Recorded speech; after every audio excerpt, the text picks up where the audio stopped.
Et on se retrouve avec votre rendez-vous de l'information présenté ce soir par Marlène Laroche. Bonsoir Marlène. Bonsoir Frédéric, bonsoir à tous. Quelques titres de cette édition, l'examen du bac avec l'épreuve de la philosophie, mais aussi la pose de la première pierre du nouveau pôle psychiatrique au CHU Carimo. Vous ferez connaissance avec les nouvelles recrues du Nîmes Olympique et notre portrait d'entreprise ce soir, Jules Le Traiteur. Marlène, c'est à vous.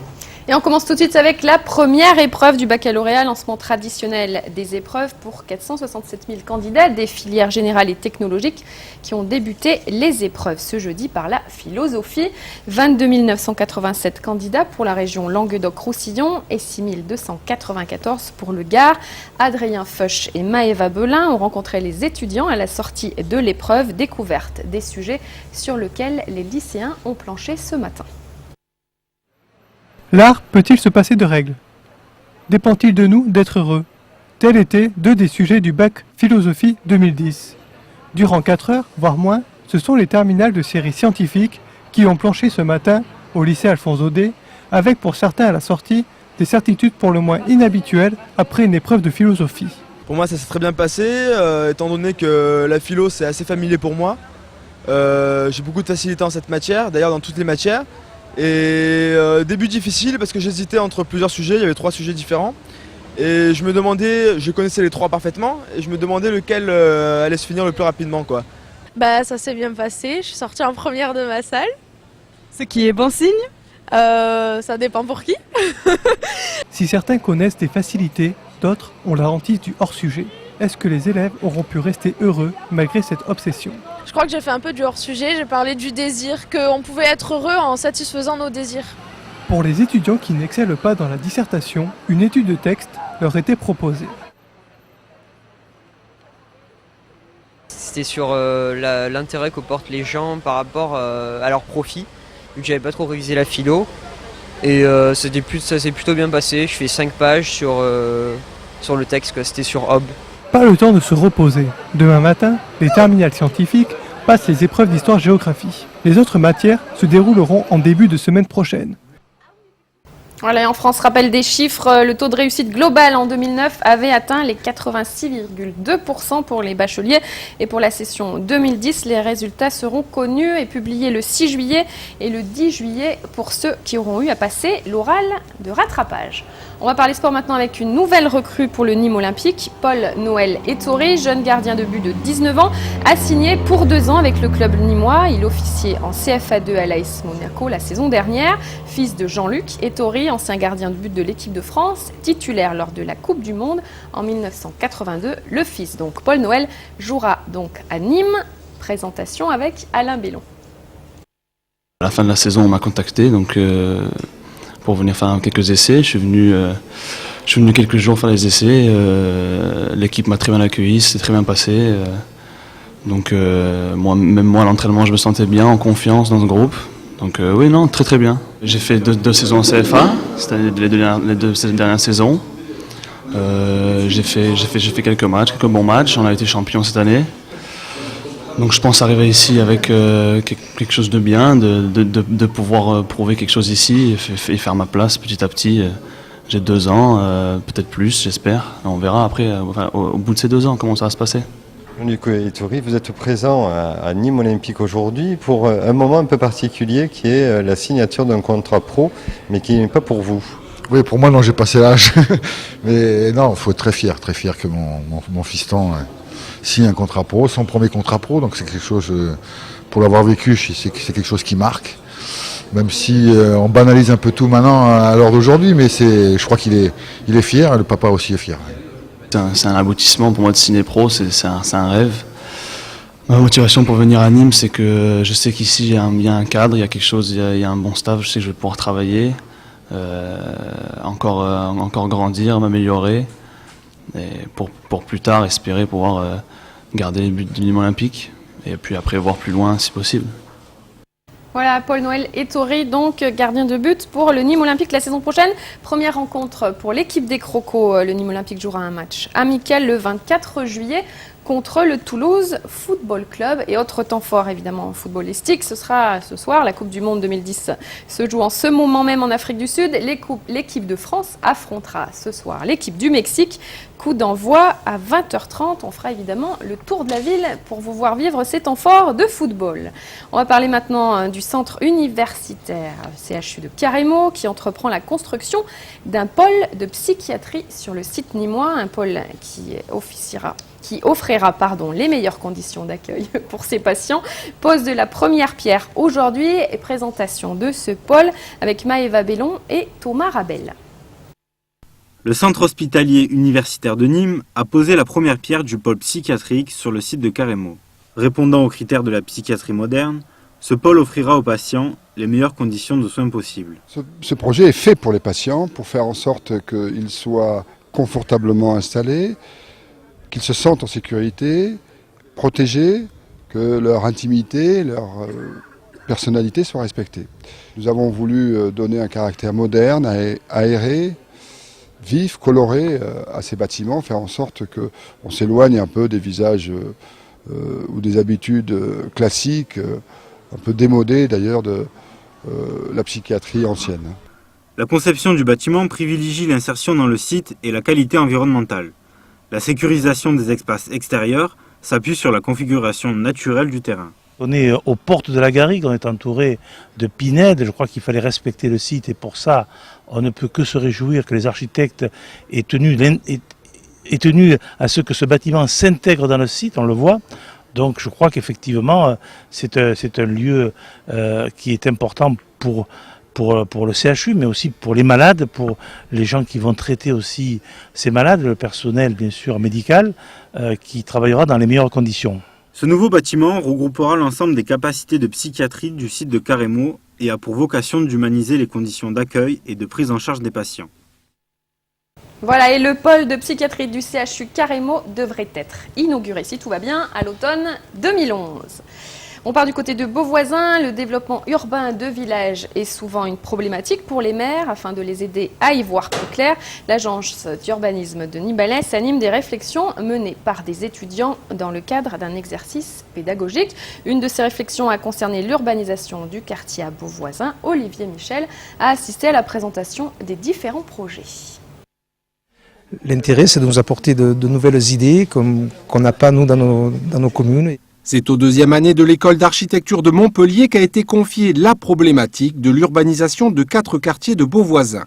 Depuis le mois d'avril, une vingtaine d'étudiants a ainsi planché sur ces projets dits de greffe urbaine dans les Costières. La greffe urbaine, c'est comment aménager des parties de territoire sur lesquelles les communes se posent les questions de leur développement futur, liées essentiellement à des quartiers d'habitat. Parmi les contraintes rencontrées par les étudiants, on note la typologie des terrains, le risque inondation ou le droit de l'urbanisme, auquel est venue s'ajouter la valorisation de la gare afin de favoriser le déplacement en train ou comment allier développement rural et développement durable. Donc la thématique des déplacements en train par exemple, effectivement c'est un sujet qui est pas nouveau et qui est traité dans toutes les agglomérations de France. On essaye d'optimiser l'existant puisqu'on est confronté à des problèmes de bouchons dans les entrées de ville et tout ça, et Nîmes ne fait pas exception. Donc tous les moyens sont bons pour essayer de faire en sorte de limiter l'usage de la voiture, tant qu'on peut. Et puis par ailleurs, également peut-être réfléchir à des formes d'urbanisation un peu plus dense, le terme est peut-être malpropre, mais de concentrer davantage l'habitat dans les villages et dans les cœurs de villages plutôt que construire tout le temps de plus en plus loin, et parce que plus on construit loin, plus finalement on est obligé aussi de consommer de la voiture, de construire des routes. Des exercices des plus réalistes pour les étudiants puisque basés sur des zones aménageables mais qui devront rester au stade de projet avec cependant une valeur consultative. Au-delà des restitutions comme ça, on a des publications qui sont faites et qui sont destinées aux élus de la région, qui peuvent intéresser d'autres élus, d'autres communes, pour avoir des idées éventuellement de comment on peut urbaniser différemment. Et dans le cas où il y a la présence d'une gare, pourquoi ne pas réfléchir à urbaniser plutôt autour de la gare pour pouvoir faciliter l'accès à la gare. Journée porte ouverte au pôle promotion santé de Nîmes, Marlène. Oui, le pôle promotion santé rue de la République à Nîmes a organisé donc une journée porte ouverte au programme échange, débat, conférence. L'occasion également de présenter le nouveau matériel informatique destiné aux seniors et aux personnes en situation de handicap. Présentation Maëva Belin et Marie Glaise. Permettre aux personnes handicapées et aux seniors d'appréhender les nouvelles technologies, c'est la vocation du nouveau pôle multimédia du Centre de la promotion de la santé.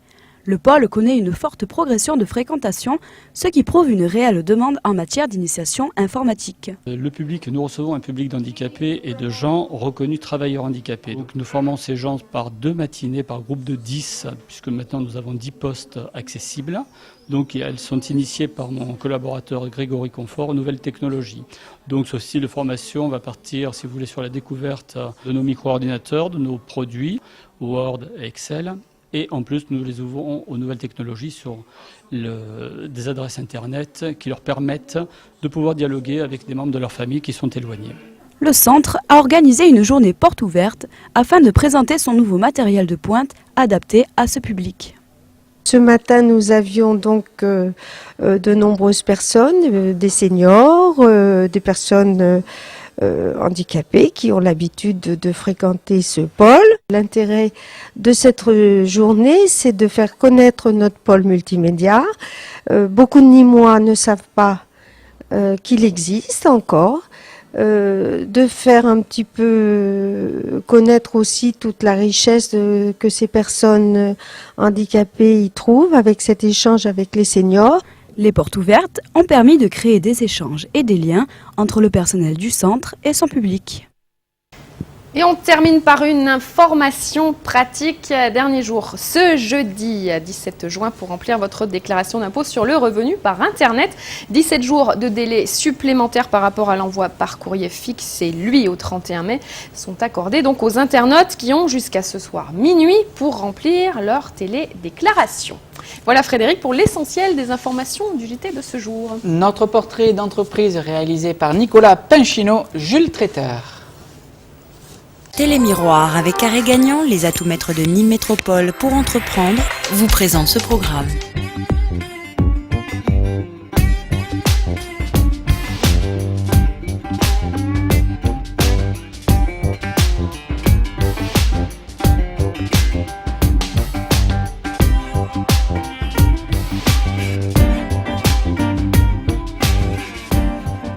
Au départ, quand on a voulu lancer cette société, nous étions tous les deux restaurateurs avec Denis Allegrini, mon associé. Et nous avons donc fait de la restauration pendant une quinzaine d'années. Et on s'est dit pourquoi ne pas lancer une société de traiteurs. Comme ça, nous pouvons changer régulièrement d'endroit, de lieu et avoir un petit peu cette magie sans avoir en permanence au-dessus de nous l'épée de Damoclès en se disant est-ce qu'on va faire 50 clients, 60, etc. Ça nous fait changer de lieu.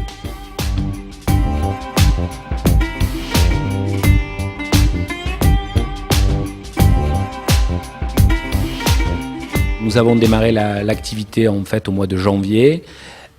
Immédiatement, les clients ont été au rendez-vous et depuis en fait on enchaîne les contrats. Donc on est plein déjà on a fait toute la saison d'hiver dans de très bonnes conditions et là on est déjà plein pour tout l'été, notamment pour les mariages tous les week-ends, mais également pour les entreprises.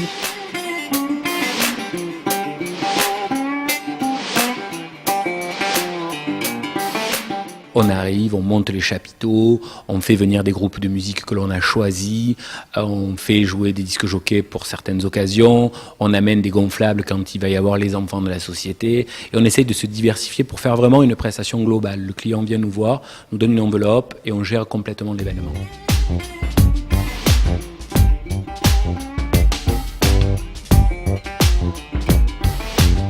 On s'est lancé sur des idées nouvelles, on voulait quelque chose de dynamique, qui change en permanence et surtout on voulait sublimer le produit du terroir puisque dans notre département, on est le département où il y a le plus d'AOC en France. Donc on a vraiment choisi de travailler avec des produits locaux, ce qui fait qu'on a nos propres vignes au domaine de Valcombe, chez Nicolas Ricom. On va choisir nos fraises, les abricots chez les producteurs de la région. On fait pareil pour la charcuterie et on profite en fait de ce terreau fabuleux qu'on a dans le Languedoc et nous aussi dans le Gard évidemment.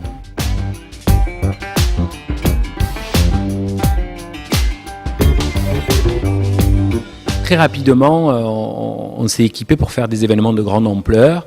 en sachant que depuis le mois d'avril, on peut faire jusqu'à 700-800 repas assis et on peut démultiplier les équipes pour pouvoir faire 4 événements dans la même soirée avec des buffets de 250 à gauche, 400 à droite, donc sans aucun souci.